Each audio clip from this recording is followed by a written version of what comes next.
Police رسول کا پہلا خط گرنتھیوں کے نام 7 باب 25 آیت سے 40 آیت تک، صفحہ نمبر 158 اور 159۔ کلام مقدس میں سے پڑھیے۔ کمواروں اور بیواؤں کے بارے میں سوالات۔ کمواریوں کے حق میں میرے پاس خداوند کا کوئی حکم نہیں، لیکن دیانتدار ہونے کے لیے جیسا خداوند کی طرف سے مجھ پر رحم ہوا اس کے موافق اپنی رائے دیتا ہوں۔ پس موجودہ مصیبت کے خیال سے میری رائے میں آدمی کے لیے یہی بہتر ہے کہ جیسا ہے ویسا ہی رہے۔ اگر تیرے بیوی ہے تو اس سے جدا ہونے کی کوشش نہ کر، اور اگر تیرے بیوی نہیں تو بیوی کی تلاش نہ کر، لیکن تو بیاہ کرے بھی تو گناہ نہیں، اور اگر کنواری بیاہی جائے تو گناہ نہیں، مگر ایسے لوگ جسمانی تکلیف پائیں گے اور میں تمہیں بچانا چاہتا ہوں۔ مگر اے بھائیو، میں یہ کہتا ہوں کہ وقت تنگ ہے، بس آگے کو چاہیے کہ بیوی والے ایسے ہوں کہ گویا ان کے بیویاں نہیں، اور رونے والے ایسے ہوں گویا نہیں روتے، اور خوشی کرنے والے ایسے ہوں گویا خوشی نہیں کرتے، اور خریدنے والے ایسے ہوں گویا مال نہیں رکھتے، اور دنیوی کاروبار کرنے والے ایسے ہوں کہ دنیا ہی کے نہ ہو جائیں، کیونکہ دنیا کی شکل بدلتی جاتی ہے۔ بس میں یہ چاہتا ہوں کہ تم بے فکر رہو۔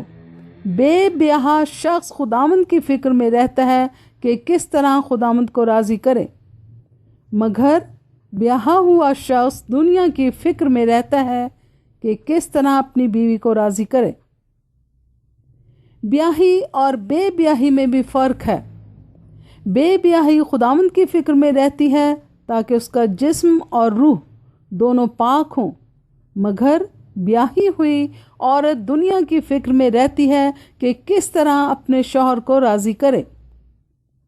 یہ تمہارے فائدہ کے لیے کہتا ہوں، نہ کہ تمہیں پھنسانے کے لیے، بلکہ اس لیے کہ جو زیبہ ہے وہی عمل میں آئے، اور تم خداوند کی خدمت میں بے وسوسہ مشغول رہو۔